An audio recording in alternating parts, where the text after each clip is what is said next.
Hola, mi nombre es Juan Milton Sanguino Arias, estudiante de licenciatura en Educación Física, Recreación y Deporte de la Universidad de Pamplona, sede Villa del Rosario. A continuación voy a hablar sobre los principales sistemas energéticos que emplea nuestro organismo al someterlo a la actividad física. Los sistemas energéticos. Los sistemas energéticos en el deporte son los mecanismos que el cuerpo humano utiliza para producir energía durante la actividad física. Estos sistemas están interconectados y se activan de manera diferente dependiendo de la intensidad y la duración de los ejercicios. Los tres principales sistemas energéticos en el cuerpo humano son el sistema anaeróbico láctico, que sus siglas son SAA, el sistema anaeróbico láctico, que sus siglas son SAL, y el sistema aeróbico, que sus siglas son SA. Voy a empezar hablando sobre el sistema anaeróbico láctico. Este es el sistema que produce energía en actividades de máxima intensidad y que puede ser utilizado por un corto tiempo, un corto periodo. Es un sistema de corta duración, es denominado también sistema de fosfágeno, es decir, ATP o PCR, que sirve para formar como combustible directo la fosfocreatina, es decir, la molécula P fósforo y otra DCR que es creatina. Este es el que utilizamos para obtener energía de manera más inmediata en ejercicios de corta duración y de muy alta intensidad, hasta una intensidad de 15 segundos a máxima intensidad. Ese combustible solo se encuentra almacenado en la fibra de los músculos. Este es un órgano que nos sirve para almacenar y por lo tanto hay poco PCR en cada músculo, lo que hace que sea limitada y se agote rápidamente, lo que limita su eficacia para esfuerzos prolongados. Cada molécula de PCR sirve para producir tan solo una molécula de ATP.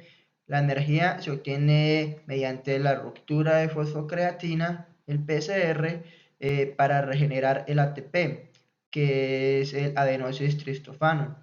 Esa es la forma de energía celular utilizada por el cuerpo.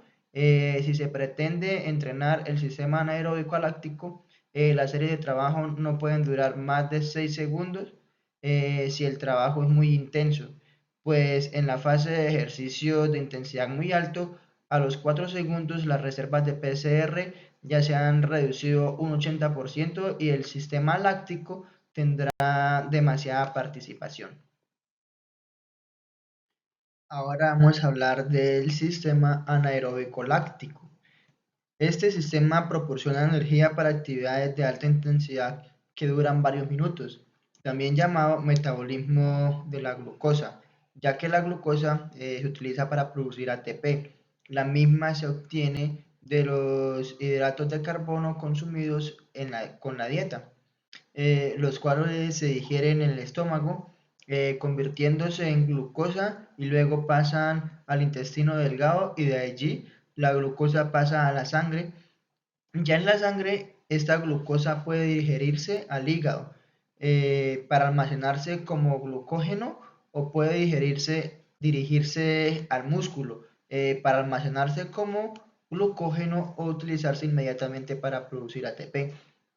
También, en caso de que el organismo tenga completas las reservas del glucógeno, eh, esta glucosa será transportada hasta el hígado y convertida en grasa y liberada a la sangre para luego ser almacenada en el tejido adiposo y también puede obtenerse glucosa mediante el proceso de glucogenosis. Ahora voy a hablar un poco sobre el paso a paso de cómo se obtiene la glucosa mediante el proceso de glucogenosis. Podemos evidenciar en esa imagen que primero, el primer paso es la ingesta de carbohidratos y paso al estómago. El segundo paso es digestión de los carbohidratos, conversión en glucosa y paso al intestino delgado. Tercer paso es el paso de la glucosa del intestino delgado a la sangre.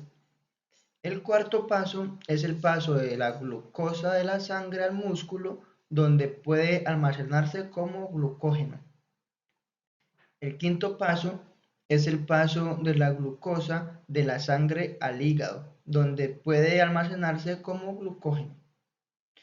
El sexto paso es si los depósitos del glucógeno hepático y muscular se encuentran completos, entonces la glucosa se procesa en el hígado, convirtiéndose en grasa y almacenándose en el tejido adiposo.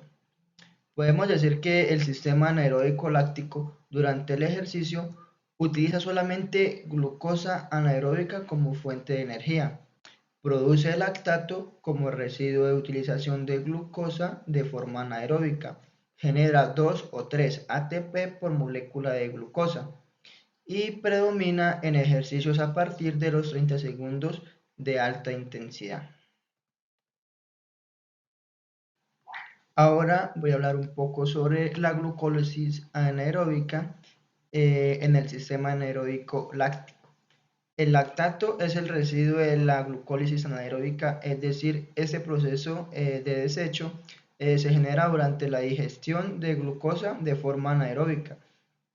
También es el resultado del proceso de transformación de la glucosa en energía para las células cuando no hay suficiente oxígeno. La glucosa al degradarse pasa por varios procesos convirtiéndose en última instancia en piruvato. Este piruvato puede luego dirigirse a la mitocondria y degradarse de forma aeróbica o degradarse en el citoplasma de la fibra muscular de forma anaeróbica.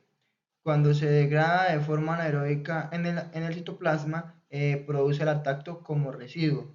Cuando se degrada de forma aeróbica, el piruvato pasa a la mitocondria de fibra muscular, convirtiéndose en acetil coenzima A, acetil-CoA A, producto que se degrada en el ciclo de Krebs para producir ATP. El lactato es una sustancia importante, pues es considerado una señal para el sistema nervioso central, un biomarcador de alteraciones nerviosas y de hipoperfusión tisular, que es cuando llega poca cantidad de oxígeno a los tejidos, y un indicador de intensidad de la actividad física y la fatiga muscular, puesto que mientras más intensa sea la actividad, mayor será la intensidad de oxígeno y energía, lo que genera mayor producción de lactato. Ahora voy a hablar un poco sobre qué es gluconeogénesis. La gluconeogénesis es el proceso de transformación de distintos compuestos en glucosa. Este proceso se lleva a cabo en el hígado y los compuestos que puedan transformarse en glucosa son alamia, el resultante de la degradación de proteína, glicerol, que es el resultante de la degradación de triglicéridos, piruvato y lactato, resultantes de glucólisis. Cuando se trata de gluconeogénesis del lactato, el proceso recibe el nombre de ciclo de Cori. Ese es el proceso de glucogénesis del lactato o ciclo de Cori. El lactato, producto de la glucólisis anaeróbica muscular, sale del músculo y viaja por la sangre hasta el hígado, donde es reconvertido en glucosa, la cual se almacena en el mismo hígado como glucógeno o es enviada nuevamente a la circulación para obtenerse de energía a los músculos o almacenarse como glucógeno muscular. Ahora voy a hablar sobre el sistema aeróbico.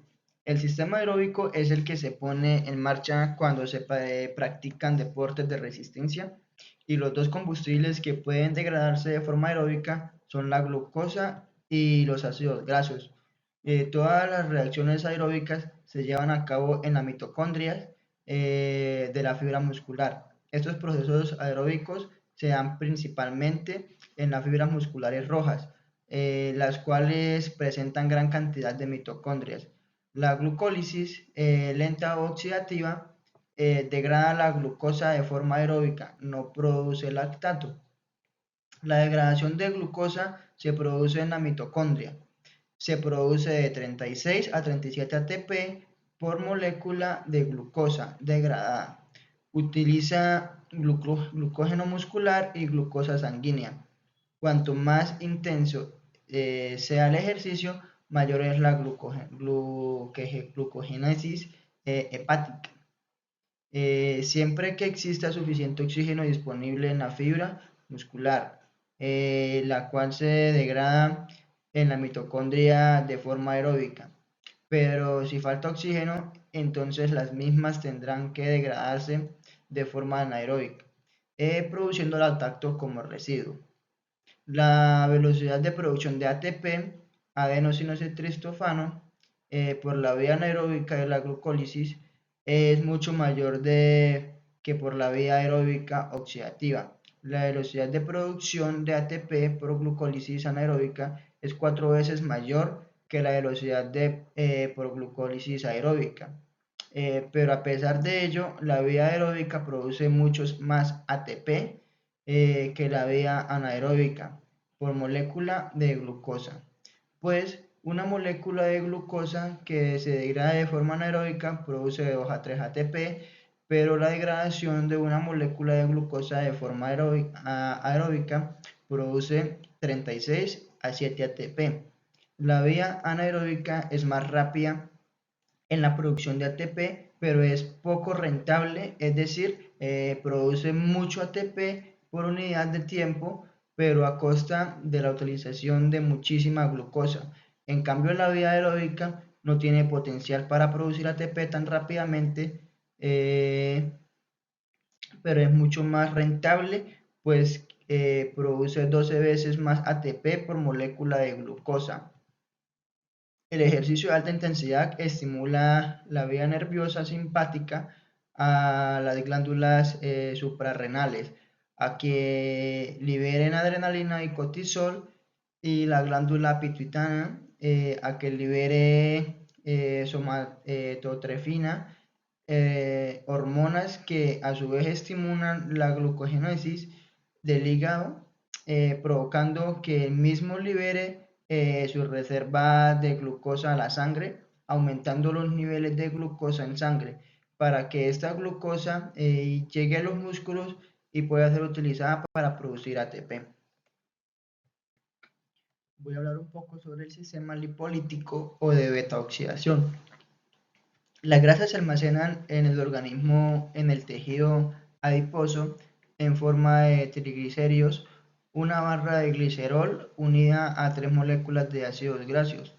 Los triglicéridos se utilizan como combustible para producir energía, principalmente con ejercicios de baja intensidad y de larga duración. La actividad física estimula la liberación de adrenalina, noradrenalina, cortisol y somatotrofina, las cuales estimulan a la lipasa sensible a hormona, enzima que provoca la lipólisis. La lipólisis provoca la separación de triglicéridos en glicerol y ácidos grasos.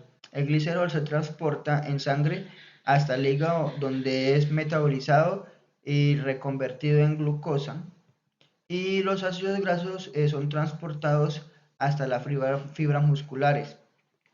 En la fibra muscular, los ácidos grasos ingresan a la mitocondria y se convierten en acetil-CoA y son degradados en el ciclo de Krebs. La degradación de un ácido graso genera 129 a 131 ATP por molécula de ácido graso degradado.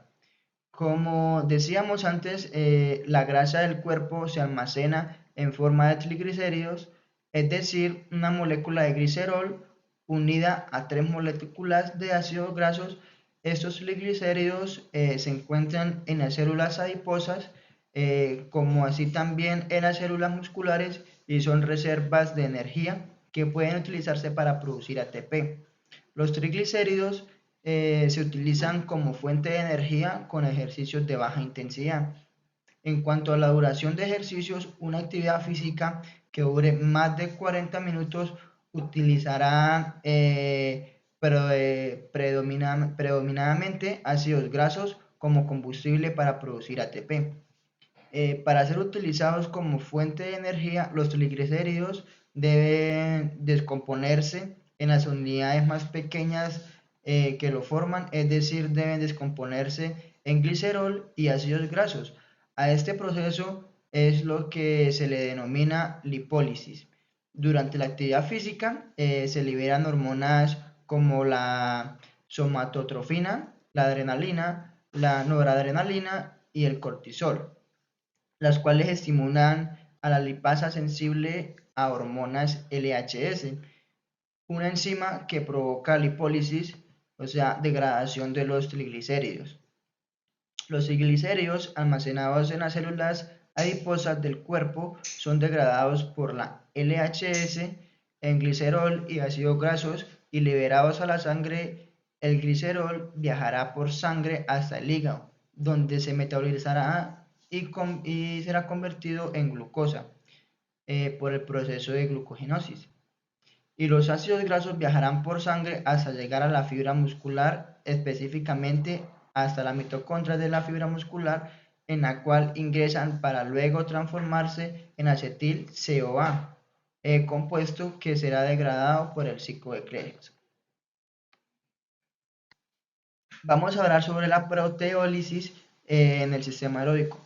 Su aporte como fuente de energía es mínima de un 3 a un 18%. La proteólisis durante el ejercicio es inversamente proporcional a las reservas de glucógeno del organismo. Cuantas más reservas de glucógeno presenta el organismo, menor es la proteólisis y viceversa. La proteólisis permite la liberación de alamina, la cual se metaboliza luego en el hígado para formar glucosa. A ese proceso se le llama gluconeogénesis. Normalmente, las proteínas no tienen una función energética, sino estructural, es decir, su función no es servir como combustible para producir ATP, sino que su verdadera función es formar las estructuras musculares, como podemos ver en la imagen, el proceso de descomposición de las proteínas en alamina, transporte hacia el hígado, conservación en glucosa, y la liberación a la sangre para servir de combustible a, a la musculatura. Muchas gracias.